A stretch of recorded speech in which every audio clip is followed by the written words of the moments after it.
అందరికీ మరణాత. దేవుని యొక్క మహాకృపను బట్టి మరొకసారి దైవ గ్రంథంలోని విషయాలు నేర్చుకోవడానికి దేవుడు ఇచ్చిన ఆత్మీయ అవకాశంకే దేవునికి మహిమ కలుగునుగాక. ఆమీన్.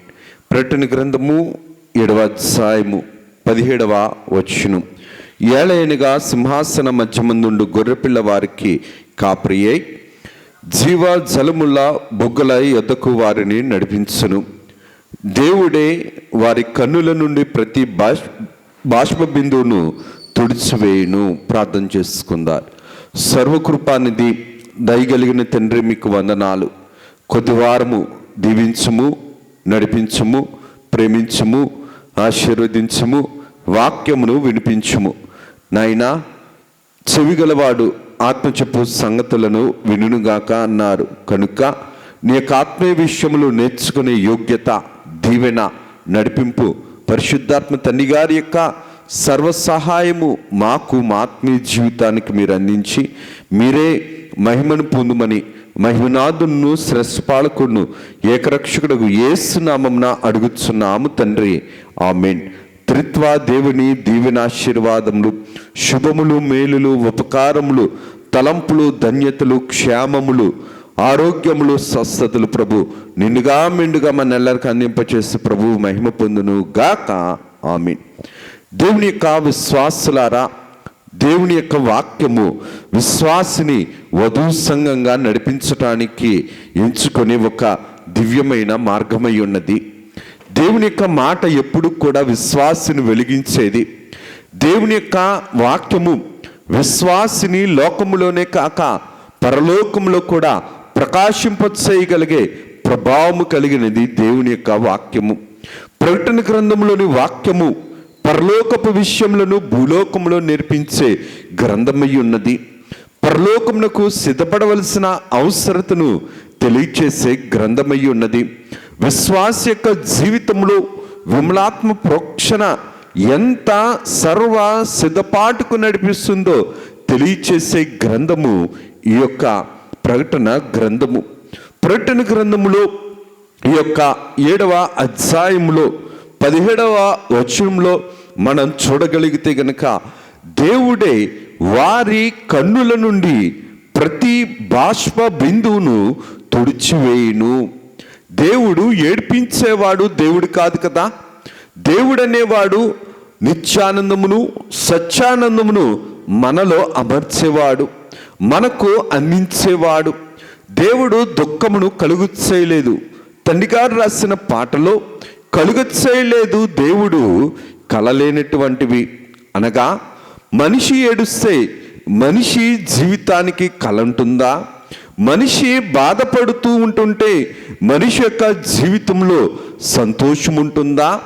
ఎందుకు ఈ మాటను నేను జ్ఞాపకం చేస్తానంటే, దేవుడు మనిషిని సంతోషపరచగలడు, దేవుడు మనిషిని ఆనందపరచగలడు. అందుకనే తండ్రి గారి ద్వారా రాయించిన మాట నిత్యానందము, సత్యానందము మనిషికి దేవుడిచ్చాడు. ఎందుకు ఈ యొక్క వాక్యమును మనం నేర్చుకోవాలి అనిసనంటే, దైవ గ్రంథములోని ఈ యొక్క 7వ అధ్యాయము అనగా ప్రకటన గ్రంథము 7వ అధ్యాయంలో మనం చూడగలిగితే గనక గొర్రెపిల్ల వారికి కాపరి. ఎవరికి కాపరి? యేసుక్రీస్తు ప్రభువు భూమి మీద ఉండేటప్పుడేమో రక్షకుడు, మధ్యాకాశంలోనేమో పెండ్లి కుమారుడు, సింహాసనం మీద ఉండేటప్పుడు అనగా ఈ యొక్క రక్షితులకు అనగా వీరు 6వ ముద్ర శ్రమల కాలము అయ్యి 7వ ముద్ర కాలము వచ్చేటప్పటికి ఈ రక్షితుల యొక్క అనగా మారు మనసు పొందిన వారి యొక్క స్థితిని బట్టి వీరి కంటి నిండి ఉన్న ప్రతి బాష్ప బిందువును దేవుడు తుడుస్తున్నాడు. అనగా దేవుడు వీరి దుఃఖమును తీసివేసి ఆనందపరచగలిగే దేవుడు. దేవుడు దుఃఖముతో ఉండటానికి ఇష్టపడేవాడు కాదు. మనిషి అనేవాడు దేవుని ఎదుట ఎప్పుడు కూడా సంతోషంగా ఉండాలి, ఆనందంగా ఉండాలి. ఎందుకు ఏడుస్తున్నారు వీరు? వీరు రక్షితుల గుంపు కదా. వీరి ఏడుపుకి కారణమేమిటి? వీరు కూడా రక్షింపబడ్డారు కదా. దేవుడు వీరిని ఎందుకు ఓదారుస్తున్నాడు, ఎందుకు ఆదరిస్తున్నాడు, ఎందుకు వీరు ఏడుస్తున్నారు, దేవుడు ఎందుకు వీరి కన్నీళ్లను తుడుస్తున్నాడు అని మనం నేర్చుకొనక ముందు వీరి యొక్క బాష్ప బిందువుకు అనగా వీరి యొక్క కంటిలో నుండి కారుతున్న ప్రతి కన్నీరికి కారణము ఏమిటి అని వీరి యొక్క జీవితంలో నుంచి మనం చూడగలిగితే కనుక 6వ అధ్యాయం నుంచి 7వ అధ్యాయంలో ఇక్కడ వరకు మనం చదువుకుంటున్న భాగంలో చూస్తే కనుక ఈ యొక్క ముద్రల కాలము ప్రారంభమైంది. ముద్రల కాలములో మరి శ్రమలు ప్రారంభమైనవి, సమాధానము లేని కాలము, రక్తసిక్తమైన కాలము, హత్యలు జరిగే కాలము, కరువులు సంభవించే కాలము, వ్యాధి లక్షణాలు ప్రభావకరంగా వ్యాపించే కాలము, రక్తహీనత కలిగిన కాలము, సూర్య చంద్రులు స్థిరత్వము లేని కాలములు అప్పటికే 6 ముద్రల కాలంలో జరిగినాయి. 6 ముద్రల కాలంలోకి వచ్చేటప్పటికి వీరు శ్రమలలో ఉన్నారు. దేవుడు ఎప్పుడు కూడా మనిషి శ్రమల్లో ఉండటానికి ఇష్టపడేవాడు కాదు. దుఃఖముతో ఉండటానికి దేవుడు ఇష్టపడడు. ఎందుకు ఈ మాటను నేను జ్ఞాపకం చేస్తానంటే, దేవుడు ఇటువంటి శ్రమలలో, ఇటువంటి వేదనలో, ఇటువంటి వ్యాధులలో, ఇటువంటి కరువులలో, ఇటువంటి సృష్టి అనుకూలత లేని స్థితిలో నరుడు భూమి మీద ఉండటానికి దేవుడు ఇష్టపడేవాడు కాదు. ఏమి విత్తుకుంటామో అదే కోసుకుంటాం అన్నట్లు మనిషి యొక్క జీవితము ఎలాగ మార్చబడిందని అంటే, పాపమును పెంచుకున్నాడు కానీ పరిశుద్ధతను గుర్తించలేకపోతున్నాడు. పాపమును పెంచుకున్న తర్వాత పాప ఫలితపు బ్రతుకులో నడుస్తున్నాడు కానీ పరిశుద్ధత కలిగిన దేవుడను, పాప ఫలితమును నుండి తప్పించగలిగే యేసుక్రీస్తు ప్రభువుని కనుగొనలేని బలహీనమైన స్థితిలోనికి మనిషి దిగజారిపోయాడు. దేవుడు ముందే ప్రకటన గ్రంథాన్ని ఎందుకు తెలియచేస్తున్నాడు అంటే, ప్రకటన గ్రంథము టార్చ్ లైట్ లాంటిది. విశ్వాస జీవితంలో ఎన్ని శ్రమలు వచ్చినా సరే ఈ టార్చ్ లైట్ ఏం చేస్తుందంటే, చీకటిగా ఉండేటప్పుడు వెలుగునిస్తుంది. చుట్టూరు వెలుగుంటుంది కానీ టార్చ్ లైట్ ఎక్కడైతే వెలుగుతుందో అక్కడ మార్గము సరళతను చూపిస్తాడు దేవుడు. ఎందుకంటే దేవుడు వెలుగై ఉన్నాడు. దేవుని యొక్క వాక్యము కూడా వెలుగై ఉన్నది. దేవుని వాక్యమును పట్టుకున్న విశ్వాస కూడా వెలిగేవాడై ఉంటాడు, వెలిగించేవాడై ఉంటాడు. దేవుడు ఈ రక్షితులకు దేవుడు ప్రతి బాష్ప బిందువును తుడవటానికి సిద్ధమయ్యాడు. ఎందుకు ఏడుస్తున్నారు వీరు శ్రమలలో మారు మనసు పొందారు, బాధలలో మారు మనసు పొందారు. 6వ అధ్యాయము మొదలు చూస్తే ముద్రలు ప్రారంభమైనవి. 7వ అధ్యాయంలోనికి వచ్చేటప్పటికి దేవదూతల గారు కనబడతారు. ఈ దేవదూతల గారిలో ఒక దేవదూత అన్ని గోత్రాలలో ఉన్ని దేవుడు ఏం చేస్తున్నాడు అంటే, కొద్ది మందిని రక్షిస్తున్నాడు. వీరికి ఉన్న పేరు ఏ పేరు అంటే రక్షితులు. ఈ రక్షితులకు ఏమీ లేదంటే దేవుని సింహాసనము లేదు. దేవుని యొక్క సింహాసనము మధ్యాకాశంలో పెండ్లి కుమారుడిగా వచ్చిన యేసుక్రీస్తు ప్రభువుని ఎవరైతే అందుకున్నారో, ఎవరైతే పొందుకున్నారో, మధ్యాకాశంలోనికి రానయ్యున్న యేసుక్రీస్తు ప్రభు యొక్క దైవ లక్షణములను, ఆత్మ వరములను, ఆత్మ ఫలములను ఎవరైతే సంపాదించుకొని దేవుని కొరకు బుద్ధి కలిగిన కన్యకల వలె వెలిగింపబడి సిద్ధుని నింపుకొని దేవుని కోసం ఎదురు చూసి సిద్ధపడి మధ్యాకాశంలో దేవుణ్ణి అందుకున్నారు, వారికి సింహాసనము. పెండ్లి కుమార్తెగా ఉన్న వారికి సింహాసనము. పెండ్లి కుమార్తె ఏ పెండ్లి కుమార్తె? మధ్యాకాశంలో పెండ్లి కుమారుడైన యేసుక్రీస్తు ప్రభువును అందుకున్న పెండ్లి కుమార్తెకు పెండ్లి కుమారుడైన యేసుక్రీస్తు ప్రభువు ద్వారా పరలోకములో సింహాసనము. మరి రక్షితులకేమిటి? రక్షితుల యొక్క బాష్ప బిందువులకు కన్నీటికి కారణము ఏమిటి అనిసినంటే, రక్షితులకు సింహాసనము లేదు, రక్షితులకు పెండ్లి కుమార్తె అంతస్తు లేదు, రక్షితులకు దేవుని కుడిపార్శ్వమున కూర్చున్నటువంటి పెండ్లి కుమారుడైనటువంటి యేసుక్రీస్తు ప్రభు యొక్క ప్రక్కన కూర్చుండే పెండ్లి కుమార్తె వరుస లేదు. కాబట్టి ఈ రక్షితులు బాధపడుతున్నారు, ఈ రక్షితులు ఏడుస్తున్నారు. ఎందుకు ఈ మాటను నేను జ్ఞాపకం చేస్తున్నా అంటే, ఈ రక్షితులు కన్నీరు కారుస్తున్నారు. దేనికోసం కన్నీరు కారుస్తున్నారంటే, మేము పెండ్లి కుమారుడుగా యేసుక్రీస్తు ప్రభు భూమి మీదకి వచ్చేటప్పటికి సిద్ధపడినట్లయితే గనక మాకు పెండ్లి కుమార్తె అంతస్తు వచ్చును, సింహాసనం కూడా వచ్చును. పెండ్లి కుమార్తె అంతస్తు లేదు కాబట్టి సింహాసనం లేదు. సింహాసనం లేకపోవటాన్ని బట్టి అటువంటి సిద్ధపాటు మాకు లేదు కాబట్టి మేము ఇక్కడ మిగిలిపోయాం, అరుదంతల పంటలో మిగిలిపోయాం, రక్షితుల వరుసలో మిగిలిపోయామని చెప్పి రక్షితులు బాధపడుతున్నారు, ఏడుస్తున్నారు, దుఃఖపడుతున్నారు.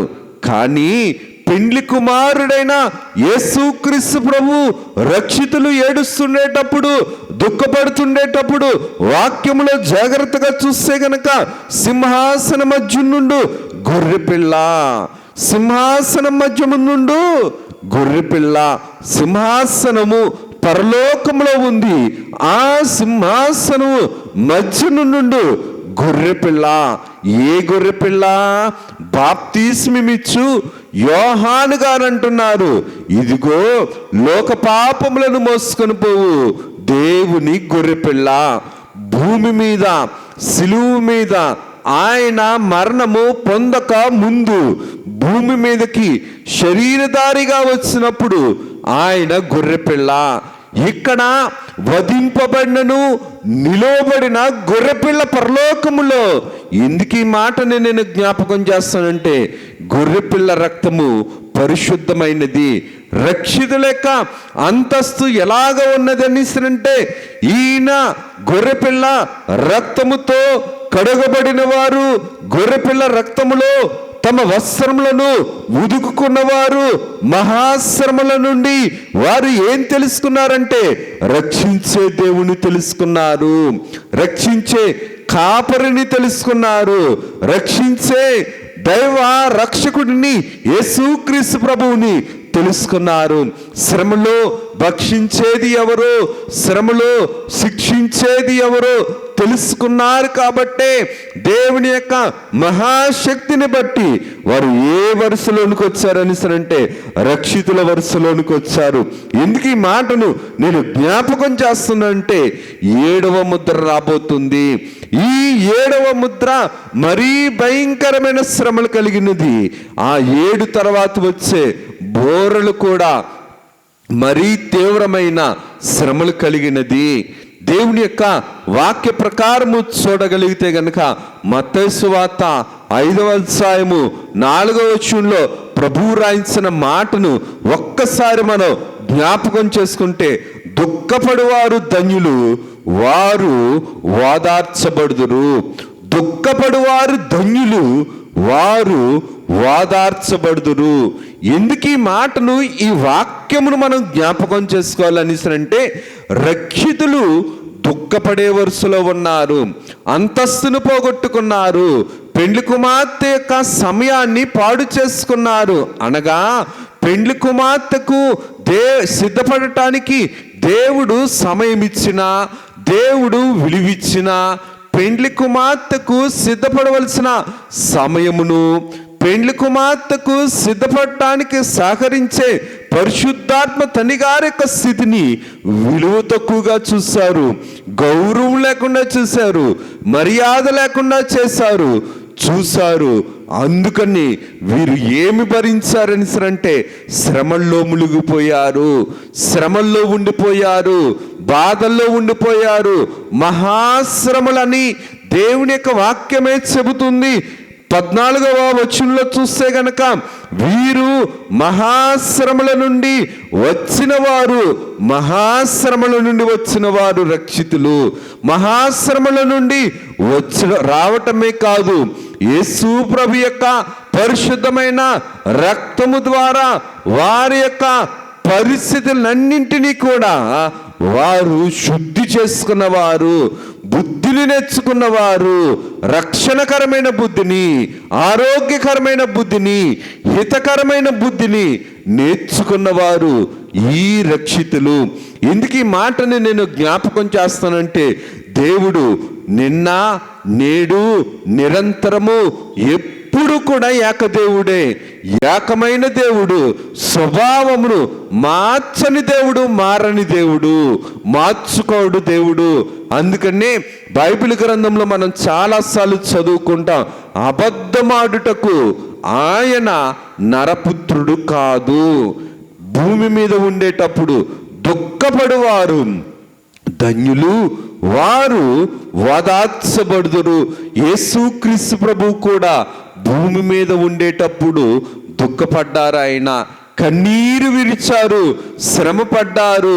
ఎంతగా శ్రమ పడ్డారని అంటే మత్తయి సువార్త 26వ అధ్యాయము 38వ వచనంలో చూస్తే గనక, యేసు మరణమన్నంతగా నా ప్రాణము బహు దుఃఖములో మునిగి ఉన్నది. చూడండి, దేవుడు సిలువ కాలంలో, సిలువ యొక్క సమయంలో దేవుడు మన పాపమును గురించి ఏడ్చాడు, మన మారు మనసు లేని బ్రతుకుని చూచి ఏడ్చాడు, మన యొక్క పాప సంబంధమైన జీవితం కోసం దుఃఖపడ్డాడు. దేవుడు పరిశుద్ధమైన వాడు, దేవుడు అతి పరిశుద్ధత కలిగిన వాడు, దేవుడు అతి పరిశుద్ధమైన స్థితిలో మనల్ని మార్చడానికి యేసుక్రీస్తు ప్రభు భూమి మీదకి వచ్చినప్పటికీ కూడా దేవుణ్ణి తెలుసుకోలేని వారం, దేవుడి మాట వినబడుతున్నా సరే విలువ తక్కువగా చూస్తున్న వారం, దేవునికి సమయం ఇవ్వని వారం, దేవునితో సంధి చేసుకోలేని వారం, దేవునితో సమాధానం లేని వారం, పాపముతో ముడిపడిన వారం, లోకముతో ఐక్యత కలిగిన వారం. అందుకనే తండ్రి గారి చేత దేవుడు రాయించిన మాట ఏంటనిసనంటే, లోకముతోనే సంఘము కూడా ఏకమాయను. లోకముతో సంఘము ఏకమవుతే గనక లోకము సంఘము ఒకటే. సంఘము దేవుని ప్రక్కగాయంలో నుండి వచ్చింది, దేవుని చేతిలో నుండి వచ్చిన ఆదాము అవ్వలను పాడు చేసింది. ఇప్పుడు దేవుని ప్రక్కగాయంలో నుండి వచ్చిన సంఘమును కూడా అపవాది, సైతాను, శోధకుడు, కపటదారుడు పాడు చేస్తున్నాడు. ఎందుకు ఈ మాటలు నేను జ్ఞాపకం చేస్తానంటే, యేసుక్రీస్తు ప్రభువునే ఈ లోకము ఏడ్పించింది, యేసుక్రీస్తు ప్రభువునే ఈ లోకము కన్నీరు కార్చేలాగా దుఃఖపరిచింది. ఈ లోకములో సంతోషాన్ని కోరుకోవడం, ఈ లోకములో ఆనందాన్ని కోరుకోవడం మన యొక్క అజ్ఞానమైన స్థితి. లోకములో పాపం ఎప్పుడు కూడా కన్నీరునేస్తుంది, పాప ఫలితం ఎప్పుడు కూడా దుఃఖపరుస్తుంది, పాప ఫలితం ఎప్పుడు కూడా శ్రమపరుస్తుంది, పాప ఫలితము ఎప్పుడు కూడా మనిషిని ఒంటరిని చేసి చేతకాని వాడిగా మారుస్తుంది. కానీ పాపమును జయించిన యేసుక్రీస్తు ప్రభు, పాప పరిహారికుడగు యేసుక్రీస్తు ప్రభు, అపవాది శిరస్సును జయించిన యేసుక్రీస్తు ప్రభువు మన పక్షాన ఉన్నాడు. అందుకనే తండ్రి గారు కూడా పాటల్లో రాశారు, నీ బలహీనత తట్టు చూడకు, నా బలము తట్టిదిగో చూడు. దేవుని బలము తట్టు చూసేవారముగా ఉన్నామా, మళ్ళా బలహీనత వైపు చూసుకొని కృంగిపోయే వారముగా, కృషించిపోయే వారముగా, దుఃఖపడే వారముగా ఉన్నామా? మనల్ని మనం జ్ఞాపకం చేసుకోవలసిన వారమై ఉన్నాం. ఎందుకు ఈ మాటని నేను జ్ఞాపకం చేస్తానంటే, యోబు గ్రంథము 16వ అధ్యాయము 20వ వచనంలో చూస్తే, నా స్నేహితులు నన్ను ఎగతాళి చేయుచున్నారు. పాపమున్నవారు పాప ఫలితముతో ఉన్నవారు, పాపమును గుర్తించని వారు, తమలో పాపమును గుర్తించుకొనని వారు భక్తి పరుని యొక్క శ్రమలను చూసి భక్తిహీనుడు అనుకుంటారు. భక్తిహీనత ఎప్పుడు కూడా భక్తి కలిగిన మనిషిని, భక్తి కలిగిన విశ్వాసిని బలహీనపరుస్తుంది. భక్తిహీనుల, అందుకనే దుష్టుల ఆలోచన చొప్పున నడువక, పాపుల మార్గమున నిలువక, అపహాసకులు కూర్చున్న చోట కూర్చుండక, దేవుని యొక్క వాక్యము చెబుతున్న మాట అవిశ్వాసులతో అతి ఉండకుడి. దేవుని మాట ఎప్పుడు కూడా విశ్వాసిని నిలబెట్టేది. ఆనాటి కాలములో మహాశ్రమలో ఉన్నటువంటి రక్షితులను దేవుడే నిలబెట్టగలిగాడు. వచ్చిన శ్రమ ఎప్పుడు కూడా మనిషిని పడదోస్తుంది, వచ్చిన శ్రమ ఎప్పుడు కూడా మనిషిని కూలదోస్తుంది, వచ్చిన శ్రమ ఎప్పుడు కూడా మనిషిని నిలవనివ్వదు. పాప ఫలితము మనిషి లేకుండా చేయటానికి అపవాది వేసిన మరి ఒక బాణము పాప ఫలితము. ఈ పాప ఫలితమనే బాణమును మనము జయించాలంటే, ఎదుర్కోవాలంటే మనలో దైవశక్తి ఉండాలి. యోబు గారు ముమ్మారు ప్రార్థన చేసేవారు. రోజు కూడా కుమారుల గురించి, కుమార్తెల గురించి ప్రార్థన చేసేవారు. దహన బలులు ఇచ్చేవారు. దేవుని చేతే సాక్ష్యము పొందినవాడు యోబు నీతిమంతుడు, భక్తిపరుడు, భయభక్తులు కలిగిన వాడని దేవుడే సాక్ష్యం ఇచ్చాడు. అటువంటి సాక్షిని అపవాది సర్వనాశనం చేయాలనుకుంటుంది. దేవుని యొక్క వస్తువును కానీ, దేవునికి పనికొచ్చు పాత్రను కానీ, దేవునికి పనికొచ్చు మనిషిని కానీ లోకము ఎప్పుడు కూడా ఉండనివ్వదు. ఉండటానికి ఇష్టపడదు లోకము. దేవుని ఆత్మ కలిగిన వారు, దేవుని యందు భయభక్తులు కలిగిన వారు, దేవుని యొక్క వాక్యము పట్ల విధేయత కలిగిన వారు దైవ సంబంధం పట్ల విధేయతతో ఉండి అవి ఉంచటానికి ఇష్టపడతారు. కానీ దావీదు గారి యొక్క జీవితంలో మనం చూడగలిగితే కనుక దావీదు గారు కూడా కన్నీరు కార్చారు. సొంత కుమారుని ద్వారా, అబషాలోము వంటి కుమారుని ద్వారా శ్రమ వచ్చింది, బాధ వచ్చింది. ఆయన ఇంటిలో నుంచి పరిగెట్టి ఎక్కడికి వెళ్ళవలసిన అవసరం వచ్చిందంటే పర్వతాల వైపు పరిగెట్టవలసిన పరిస్థితి వచ్చింది. రాజైనప్పటికీ కూడా రాజపురములో ఉండలేని పరిస్థితి. ఇంటిలోని శ్రమ, ఒంటిలో శ్రమ, కంటిలో శ్రమ అన్నట్లు ప్రతి విషయంలోనూ కూడా ముమ్మారు ప్రార్థన చేసేవారు. 7 సార్లు స్తుతి చేసుకుని ఈ యొక్క దావీదు గారి యొక్క జీవితంలో ఇన్ని స్తుతులు చేసినా, ఇన్ని ప్రార్థనలు చేసినా సైతాను దావీదు గారిని ఉంచడానికి ఇష్టపడనివ్వలేదు. అవిశ్వాసగా మార్చడానికే ప్రయత్నం చేసింది. కానీ దావీదు గారు అంటున్న మాట కీర్తనల గ్రంథము 6వ అధ్యాయము 6వ కీర్తన 6వ వచనంలో చూస్తే గనక, నేను మూలుగుచ్చు అలసి ఉన్నాను, ప్రతి రాత్రియు కన్నీరు విడిచుచు నా పరుపు తేలి చేయుచున్నాను, నా కన్నీళ్ళ చేత నా పడక కొట్టుకొని పోచున్నది. ప్రతి రాత్రి కూడా కన్నీరే, ప్రతి రాత్రి కూడా పరుపు మీద కన్నీరు కాచేవారు. నా కన్నీళ్ళ చేత నా పడక కొట్టుకుపోవచ్చున్నది. ఒక విశ్వాసి ఇన్ని ప్రార్థనలు చేస్తే, ఒక విశ్వాసి ఇన్నిసార్లు స్తుతి చేస్తే, ఒక విశ్వాసి దేవుని చేత ఆశీర్వదింపబడితే, ఒక విశ్వాసి దేవుని చేత అధికారంలో ఉంచబడితే సైతానికి ఏంటంటే అసూయ. సైతాను మత్సరపడేది, సైతాను అసూయపడేది. విశ్వాసాన్ని చెడగొట్టాలి, దేవుడు లేడని చెప్పాలి, దేవుడు ఉంటే కనుక శ్రమ ఎందుకు వస్తుందని సౌఖ్యాన్ని నేర్పించే బుద్ధి, సౌఖ్యాన్ని చూపించే బుద్ధి, అల్పమైన సంతోషాన్ని, అల్పమైన ఆనందాన్ని తెలియచేయటం అపవాది యొక్క దుర్బుద్ధి, వెలుగుదూత వేషం.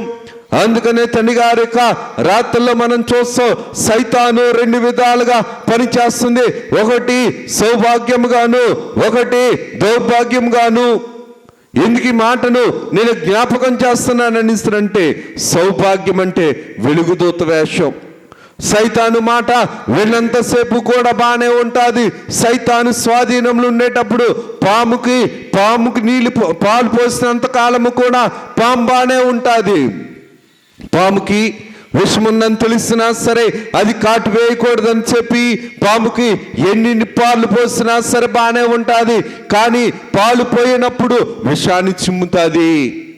సైతాను కూడా సైతాను స్వాధీనంలో ఉండి దేవునికి దూరంగా ఉంటే గనక సైతాను వెలుగుదోతలాగా ఉంటుంది. కానీ సైతాను దగ్గర నుంచి కాదని దేవుని దగ్గరికి మనం వస్తే గనక ఎలాగ పనిచేస్తుంది అంటే దౌర్భాగ్యంగా పనిచేస్తుంది. వెలుగుదోత వేషంగా పనిచేసి వెలుగుదోతను తీసివేసి ఏం చూపిస్తా అంటే నిజ స్వభావాన్ని చూపిస్తుంది. కానీ దేవుని యొక్క కార్యక్రమంను బట్టి అప్పటి వరకు లోకంలో ఉన్న ఈ దావీదు గారు, గొర్రెలు కాసుకునే దావీదు గారిని దేవుడు రాజుగా నియమించాడు. దేవుడు లోటు లేకుండా చేశాడు. దేవుడు నిందలన్నింటికి, అవమానములన్నింటికి దేవుడే సమాధానం చెబుతున్నాడు. దేవుడు తన పక్షాన ఉన్నాడు, అద్భుతాలు చేస్తున్నాడు. తను ఎరుగని, నామమును ఎరుగని దావీదు గారి యొక్క జీవితంలో ప్రతి రాత్రి కూడా కన్నీరుగా ఉన్నప్పటికీ కూడా ఆయన ప్రార్థనలు మానలేదు, స్తుతి చేయటం మారలేదు, దేవుడి మీద విశ్వాసాన్ని నిలుపుకోవడం మానలేదు. అందుకనే దేవుడు రాయించిన మాటను కీర్తన గ్రంథము 37వ కీర్తన 39వ కీర్తన 12లో చూస్తే గనక నా కన్నీళ్లు చూచి మౌనంగా నుండకము. దావీదు గారు రాయించిన కీర్తనలు 39వ కీర్తనలో చూస్తే గనక ప్రభువు రాయించిన మాట, దావీదు గారి చేత అంటున్న మాట, దావీదు గారు అంటున్న మాట, నా కన్నీళ్లను చూచి నువ్వు మౌనంగా నుండకయ్యా. ఎందుకు మౌనంగా ఉండొద్దు? నా కన్నీరును చూసి నీ దేవుడు ఏమాయనని నాతో నా శత్రులందరూ కూడా రాత్రింబగళ్ళు నన్ను ఎగతాళి చేస్తున్నారు. నా కన్నీళ్ళే నాకు ఎలాగున్నాయంటే అన్నపానములుగా మార్చబడ్డాయి. ఇటువంటి కఠినమైన శ్రమ, ఇటువంటి కఠినమైన బాధ, కఠినమైన ఒంటరితనము దావీదు గారి యొక్క జీవితంలో ఉన్నది. కానీ అటువంటి జీవితము ఉన్నప్పటికీ కూడా దావీదు గారు దేవుని యొక్క మాటను కానీ దేవుని యొక్క వాక్యమును కానీ విడిచిపెట్టడం అనేది లేదు. ఎన్ని కన్నీళ్ళు వచ్చినా సరే దేవుని దగ్గరే ఆయన కన్నీరు కాచారు. కారణం ఏంటంటే కన్నీళ్లతో విత్తువాడు ఆనందంతో పంటకు వస్తాడు. దేవుడు రాయించిన మాటను జాగ్రత్తగా గమనిస్తే దావీదు గారు అంటున్న మాట, నీకు దేవుడు అనేవాడు ఉంటే కనుక నీ దేవుడు ఏమాయన అనేవారు నన్ను చూసి నిత్యము నన్ను ఏం చేస్తున్నాడంటే ఎగతాళి చేస్తున్నారు. శత్రువు ఎప్పుడు కూడా భక్తి పరుని చూసి ఎగతాళి చేయించేవాడు, హేళన చేయించేవాడు అపవాది. ఎందుకు ఈ మాటని నేను జ్ఞాపకం చేస్తుంటే కన్నీళ్లతో విత్తువాడు సంతోషముతో పంట కోసుకుంటాడు. దేవుని సన్నిధిలో దావీదు గారు ఎన్ని కన్నీళ్లు కాచారు, ఎంత వేదన పడ్డారో, ఎన్ని ప్రార్థనలు చేశారో. మన యొక్క ఆత్మీయ జీవితంలో కూడా దేవుని సన్నిధిలో కూడా మనం అటువంటి కన్నీటి ప్రార్థన మనం చేయగలుగుతున్నామా? వధువు సంఘ లక్షణముల్లో ఒక లక్షణం ఏంటంటే మేఘం ఎక్కాలనిసరంటే మన నైజ బుద్ధి నశించాలనిసరంటే దేవుని సన్నిధిలో కన్నీరు కాచాలి. ఏ కన్నీరు కాచాలి? ఎవరి కోసం కన్నీరు కాచాలి? ఎందుకు కన్నీరు కాచాలి? దేవుని యొక్క ఆత్మీయ జీవితాన్ని బట్టి మనం చూడగలిగితే, దేవుడు రాయించిన మాటను మనం చూడగలిగితే కనుక కొరింథీయులకు రాసిన పత్రిక 2వ పత్రిక 7వ అధ్యాయము 10వ వచనంలో చూస్తే దైవ చిత్తానుసారమైన దుఃఖము రక్షణార్థమైన మారు మనసును కలుగు చేయును. దైవ చిత్తానుసారమైన దుఃఖము ఏంటి? దైవ చిత్తానుసారమైన దుఃఖము యాకోబు గారు దేవుని దగ్గర నుంచి తన తండ్రి అయిన ఇస్సాకు గారి నుంచి దీవెన పొందారు. కానీ యాకోబుకు పుట్టినటువంటి యాషావు జాస్వత్వంను పోగొట్టుకొని ఏడ్చాడు. కానీ ఆ ఏడ్పులో ఏమి లేదంటే రక్షణార్థమైన రక్షణార్థమైన మారు మనసు లేదు, దైవచిత్తానుసారమైన దుఃఖము లేదు. దైవచిత్తానుసారమైన దుఃఖము రక్షణార్థమైన మారు మనసును తెలియచేస్తుంది కదా. యాషావు దుఃఖపడ్డాడు కానీ మారు మనసు లేదు. దేవుని యొక్క శిష్యులలో మనం చూడగలిగితే గనక ఇస్కరియోతు యూదా కూడా దుఃఖపడ్డాడు, కానీ రక్షణార్థమైన మారు మనసు లేదు. దేవుని సన్నిధిలోనికి వస్తున్నాం. దేవుని సన్నిధిలో మన యొక్క బాధల గురించి, భర్త పెట్టే బాధలు, భార్య పెట్టే బాధలు, పిల్లలు పెట్టే బాధలు, ఆర్థిక బాధలు, ఆరోగ్య బాధలు, వీటి గురించి మనం ఏడుస్తున్నాం కదా. అంతేగాని మన యొక్క పాపస్థితి కోసం దేవుని యొక్క గాయంను రేపే వారముగా ఉన్నామని, దేవుని గాయపరిచే వారముగా ఉన్నామని, దేవుని శ్రమకు విలువ తక్కువగా బ్రతకామని, దేవుని యొక్క వాక్యమును ధిక్కరించామని, దేవుని యొక్క కార్యక్రమంలో విలువ తక్కువగా, గౌరవం లేకుండా, మర్యాద లేకుండా చూసామని మనం ఎప్పుడైనా దుఃఖపడ్డామా? దేవుని యొక్క వాక్య ప్రకారం మనం చూడగలిగితే కనుక దైవ చిత్తానుసారమైన దుఃఖము, దైవ చిత్తానుసారమైన దుఃఖము ఎల్లప్పుడూ కూడా మారు మనసును తెలియచేస్తుంది, రక్షణార్థమైన మారు మనసును తెలియచేస్తుంది. దావీదు గారు కూడా దేవుని సన్నిధిలో కన్నీరు కార్చారు. యోబు గారు కూడా దేవుని సన్నిధిలో కన్నీరు కార్చారు. అలాగుననే దేవుని యొక్క వాక్య ప్రకారము భూమి మీద ఉండేటప్పుడు దేవుడు కూడా కన్నీరు కాచినట్లుగా మనం వాక్యంలో చూడగలుగుతాం. యోహాను సువార్త 11వ అధ్యాయము 35వ వచనంలో చూస్తే యేసు కన్నీళ్లు విడిచెను. దేవుడు కూడా ఎత్తబడేవారు దేవుని సన్నిధిలో ఏం చేయాలంటే కన్నీరు విడవాలి. మా శ్రమలో ఈ రక్షితులు కూడా కన్నీరు విడిచారు. రక్షించేవాడి కోసం రక్షకుడైన యేసుక్రీస్తు ప్రభు రక్షణార్థమైన మారు మనసు వారు పొందుకోవాలని, వారు అందుకోవాలని, దేవుని చేరుకోవాలని, పాపమును విడిచిపెట్టుకోవాలని, లోకం మీద ఆసక్తిని చంపుకోవాలని శ్రమల్లో వారు దేవుని మీద ఆధారపడి ఏడ్చారు. మనం దేవుని సన్నిధిలో ఉంటాం, లోకం కోసం ఏడుస్తాం. దేవుని సన్నిధిలో ఉంటాం, పాపాన్ని సంపాదించుకోవడం కోసం ఏడుస్తాం. దేవుని సన్నిధిలో ఉంటాం, పాపాన్ని బ్రతికించుకోవడం కోసం దేవుని సన్నిధిలో మనం ఏడుస్తాం. కానీ దేవుడు అంటున్న మాట ఏంటంటే, మన యొక్క దుఃఖం ఎలాగ ఉండాలంటే మనకు మారు మనసు వచ్చేలాగా ఉండాలి. మొసలు కన్నీరుగా ఉండకూడదు. ఫరో కూడా దేవుని యొక్క వాక్య ప్రకారం చూడగలిగితే కూడా అవసరం వచ్చినప్పుడు దైవజనుడైన మోషే గారి దగ్గరికి వచ్చి ఏడ్చేవాడు, మొరపెట్టేవాడు.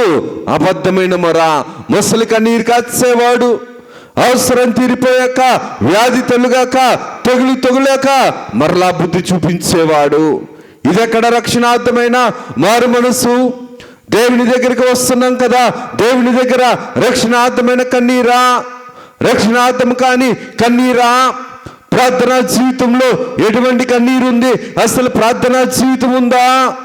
మనల్ని మనం పరీక్షించుకోవలసిన వారమై ఉన్నాం. ఎందుకు ఈ మాటను నేను జ్ఞాపకం చేస్తున్నాను అనేసినంటే, మరి ఇర్మియా గారు కూడా ఇటువంటి కన్నీటి ప్రార్థనలు చేశారు. కన్నీళ్లు విడిచినట్లు నా తల జలమయముగాను, నా కన్ను కన్నీళ్ళ ఓటగాను ఉండును. ఇర్మియా గారు అంటున్న మాట, ఇర్మియా గారి చేత 9వ అధ్యాయము 1వ వచనంలో చూస్తే గనక ప్రభువు రాయించిన మాట, కన్నీళ్లు విడుచుటకు నా తల జలమయముగాను, నా కన్ను కన్నీళ్ళ ఓటగాను ఉండును. దేవుని యొక్క ఆత్మీయ జీవితంలో మనం గమనించగలిగితే కనుక మన ఆత్మీయ జీవితం దేవుని సన్నిధిలో కన్నీరు కార్చే వారంగా ఉన్నామా?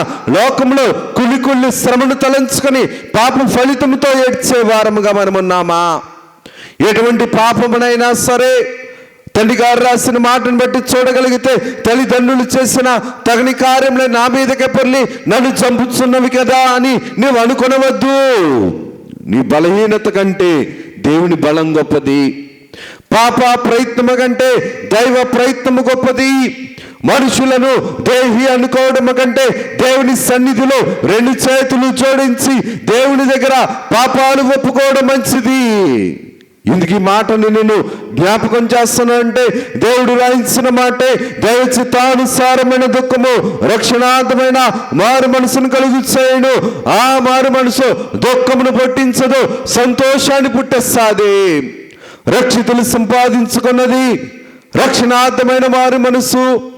రక్షణార్థమైన మారు మనసు సంఘములో దొరికేది, దేవుని దగ్గర దొరికేది, దైవాత్మ నడిపింపుతో దొరికేది, దైవాత్మ సిద్ధపాటు కోసం దొరికేది. పరిశుద్ధాత్మ తండ్రి గారు ఆ రక్షణార్థమైన మారు మనసులోనికి మనల్ని నడిపించగలగాలంటే మనము కూడా దేవుని సన్నిధిలో దేవుని మీద మనం అధికారం చేయకూడదు, దేవుని వాక్యానికి లోబడే వారముగా ఉండాలి. మందిరంలోనికి వెళ్ళినప్పుడు నీ ప్రవక్తనంతటిని కూడా నువ్వు సరిచూచుకొనుము. మన మీద దేవుడు అధికారిగా ఉండాలని మనం కోరుకోవాలి, దేవుడు పరిపాలకుడిగా ఉండాలని కోరుకోవాలి.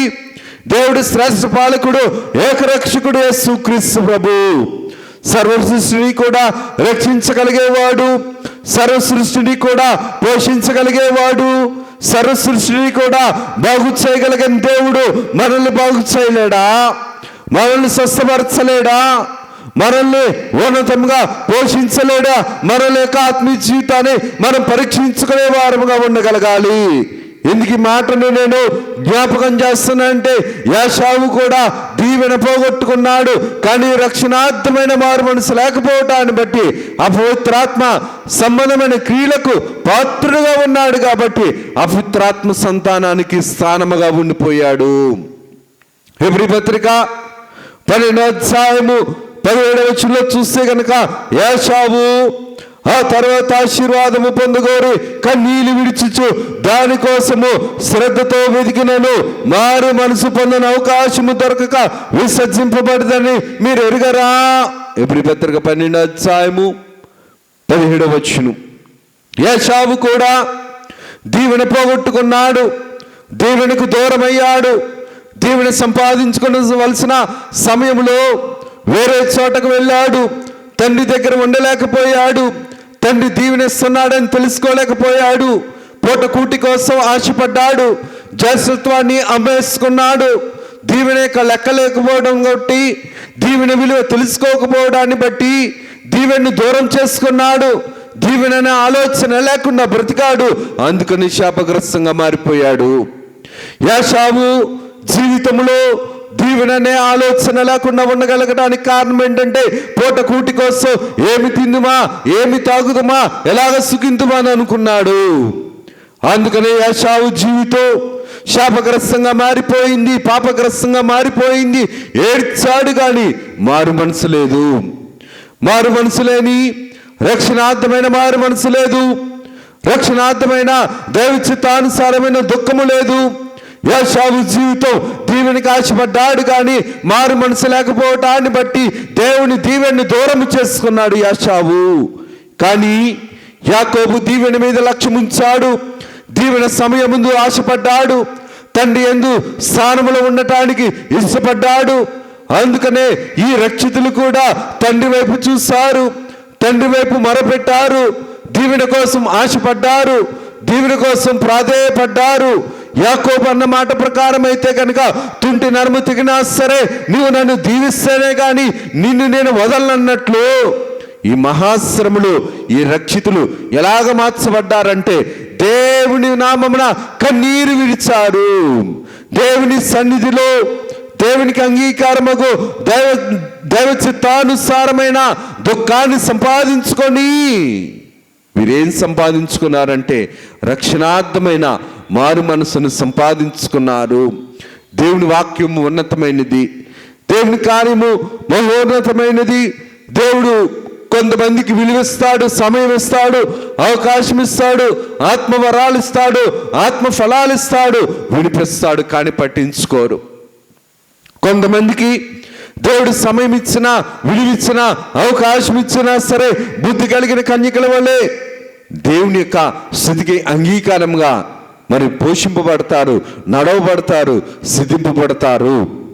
దేవుని యొక్క కార్యక్రమం ప్రకారం, వాక్య ప్రకారం మనం చూడగలిగితే గనక దేవుడు కొంతమందికి విలువనిచ్చాడు, సమయమునిచ్చాడు, కానీ విలువ సమయము దేవునికి ఇవ్వలేకపోయారు.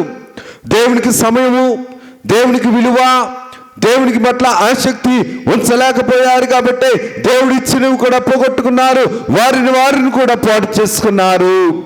ఫరో వంటి వారు, యాషావు వంటి వారు, వస్తీ వంటి వారు, హామాను వంటి వారు, ఇస్కరియోతు వంటి వారు, యెజ్బేలు స్త్రీ వంటి వారు, బిలాము వంటి వారు, గెహాజీ వంటి వారు.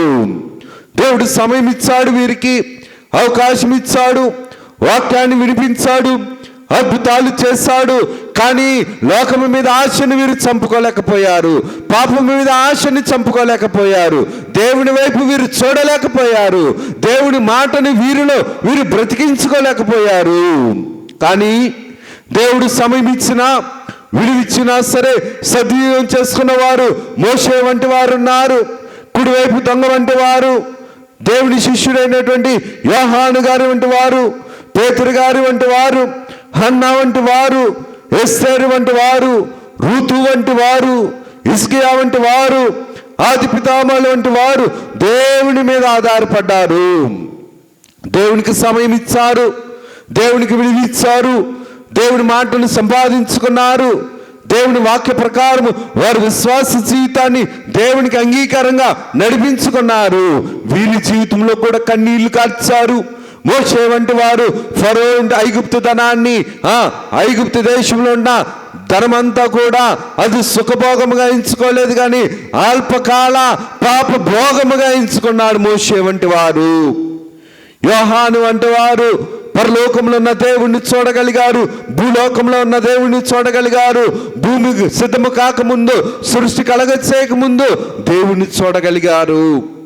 ఆయన్ని చూచినా అంతయు సరైనను తండ్రి గారు రాసిన మాట ప్రకారము దేవుణ్ణి చూడగలిగారు. కుడివైపునున్న దొంగ కూడా దేవుణ్ణి చూస్తున్నాడు.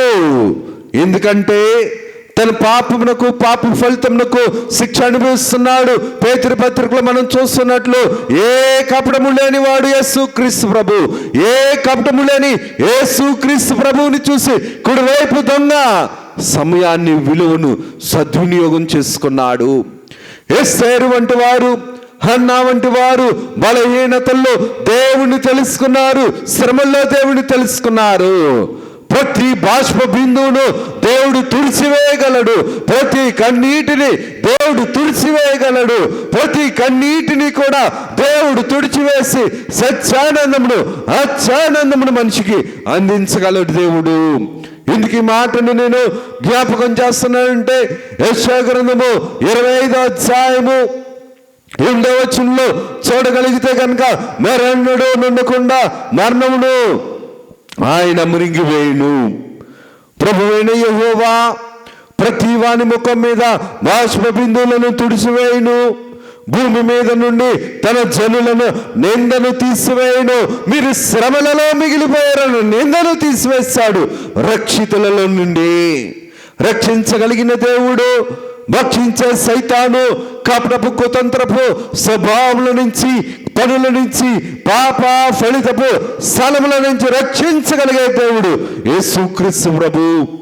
యేసుక్రీస్తు ప్రభు తన జన్మని ఎంచుకున్న ప్రతి నరుని, ప్రతి జనుని కన్నీటిని తుడిచినవాడు. దేవుడి యొక్క ఆత్మీయ జీవితంలో మనం గమనించగలిగితే గనక ఎన్ని శ్రమలు వచ్చినా, వ్యాధులు వచ్చినా, హత్యలు జరిగే కాలం వచ్చినా, కరువులు వచ్చినా, సమాధానం లేని కాలం వచ్చినా సరే, హత్యలు జరిగే కాలము వచ్చినా సరే, పెండ్లి కుమారుడు మధ్యాకాశంలో ఉన్నవాడు, మధ్యాకాశంలో ఉన్న యేసుక్రీస్తు ప్రభు రక్షితులు ఏడుస్తూ ఉంటే, శ్రమల్లో బొరద పెడుతుంటే దేవుడు ఊరుకునేవాడు కాదు. అతడు నాకు శ్రమ పెట్టగా నేను అతనికి ఉత్తరం ఇచ్చేదన్నట్లు, శ్రమలో నేను అతనికి ఉత్తరం ఇచ్చేదన్నట్లు దేవుడు ఉత్తరం ఇస్తున్నాడు. దేవుడు ఉత్తరం ఇస్తున్నాడు. రక్షితులకు ఉత్తరం ఇచ్చాడు. మహాశ్రమలలో కన్నీరు కారుస్తుండేటప్పుడు, వేదనతో ఉండేటప్పుడు దేవుడు వారిని శ్రమ నుంచి విడిపించాడు, గొప్ప చేశాడు, రక్షణ అంతస్తునిచ్చాడు. రక్షణ అంతస్తులో కూడా పెండ్లి కుమార్తె అంతస్తు లేదు అని ఏడుస్తుంటే వారిని ఓదారుస్తున్నాడు. దైవాత్మ ఎప్పుడు కూడా ఆదరించేదే, ఓదార్పునిచ్చేదే. దేవుని యొక్క వాక్య ప్రకారము మనం చూడగలిగితే గనుక, దేవుని యొక్క కార్యక్రమం ప్రకారం చూడగలిగితే, అపోస్తలుడైన పౌలు గారు కూడా 3 సంవత్సరాలు కన్నీళ్లు విడిచాడు మనుషులకు బుద్ధి రావాలని.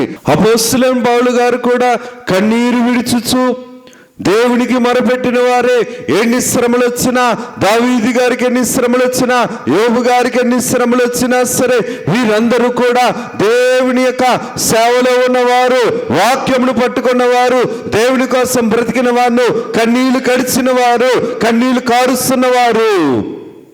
అయినా సరే దేవుని యొక్క కార్యమును వీరు నెరవేర్చడానికి, వధువు సంఘంగా సిద్ధపడటానికి ఇష్టపడిన వారు.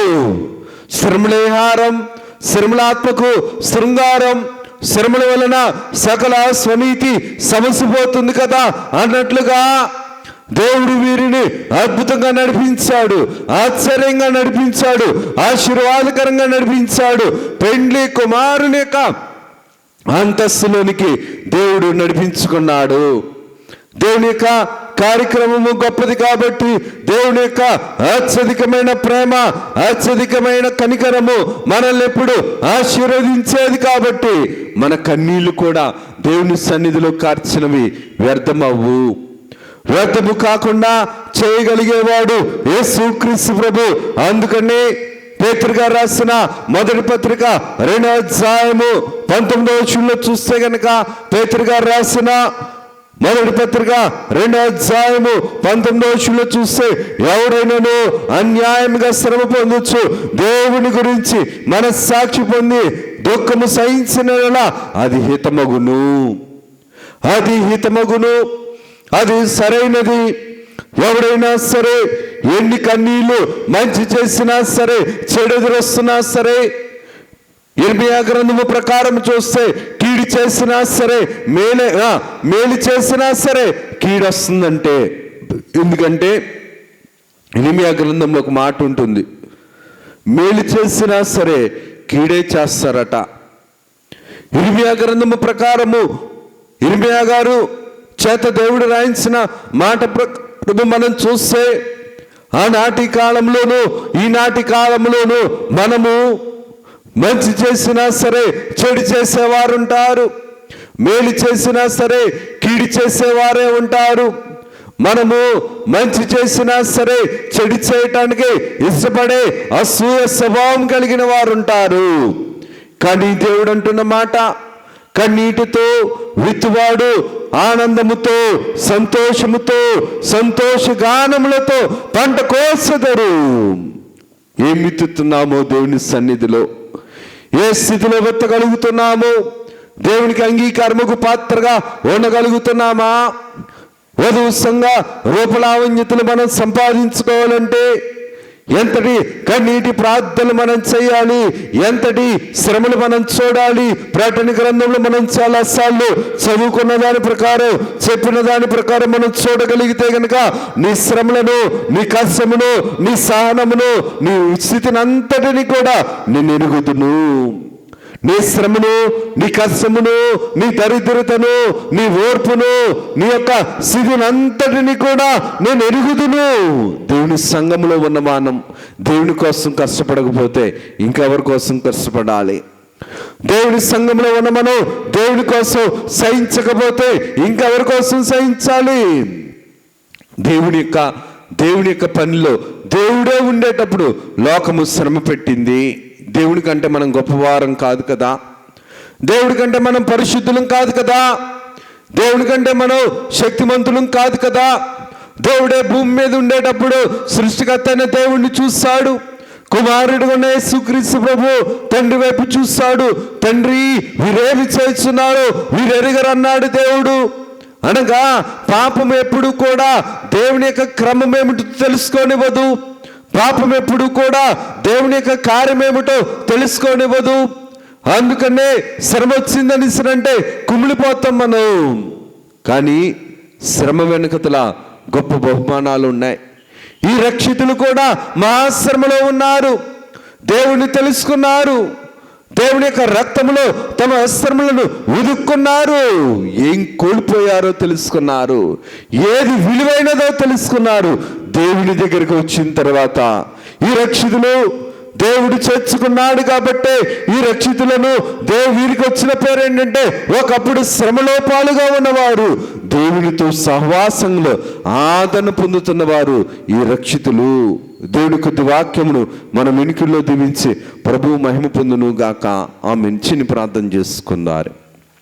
సర్వకృపానిధి, దయగలిగిన తండ్రి, కృప కలిగిన తండ్రి, మీ ఘనమైన నామమును కొందనాలు, స్తుతులు, స్తోత్రాలనైనా కొద్దివారము దీవించుము, ఆశీర్వదించుము. విత్తబడిన వాక్యము మీ దృష్టికి అంగీకారముగాను, సంగమునకు దీవెనకరముగాను, వినుచున్న మా ఎల్లరకు దీవెన, ఆశీర్వాదము, శోభిల్లుకరముగాను, శుభకరముగాను, మేలుకరముగాను, నిత్యానందముగాను, సత్యానందముగాను, యా నువ్వు సంఘంలో మేము స్థిరులైన వారముగాను, జ్యేష్ఠులుగాను మీరే నడిపించుకొని, అట్టి స్థితిలో మా ఆత్మీయ జీవితాన్ని మీరు పోషించి, మీరు మహిమను, ఘనతను, కీర్తిని, ప్రభావములను పొందమని యేసు నామమున అడుగుచున్నాము తండ్రి, ఆమేన్. త్రిత్వ దేవుని దీవెన, ఆశీర్వాదములు, శుభములు, మేలులు, ధన్యతలు, పరలోకపు భాగ్యములు, నూతన యెరూషలేము నిత్య జీవపు స్థితి ప్రభు మనందరికీ అందించి ప్రభువే మహిమ పొందును గాక. ఆమేన్. అందరికీ మరణాత.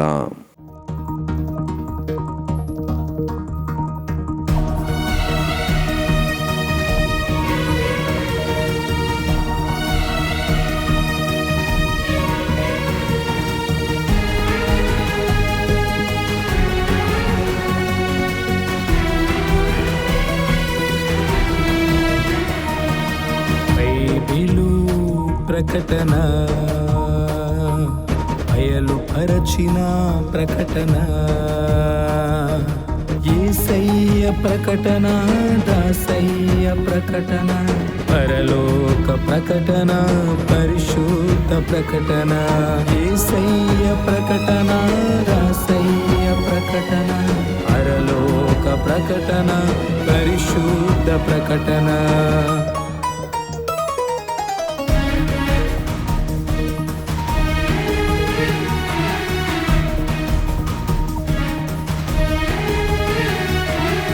ప్రకటన, బైబిలు ప్రకటన, బయలుపరచిన ప్రకటన, విమలాత్మ ప్రకటన, విజయాత్మ ప్రకటన, విశ్వాసికి ప్రకటన, విజ్ఞాపన ప్రకటన, విమలాత్మ ప్రకటన, విజయాత్మ ప్రకటన, విశ్వాసికి ప్రకటన, విజ్ఞాపన ప్రకటన. ప్రకటన, బైబిలు ప్రకటన, బయలుపరచిన ప్రకటన.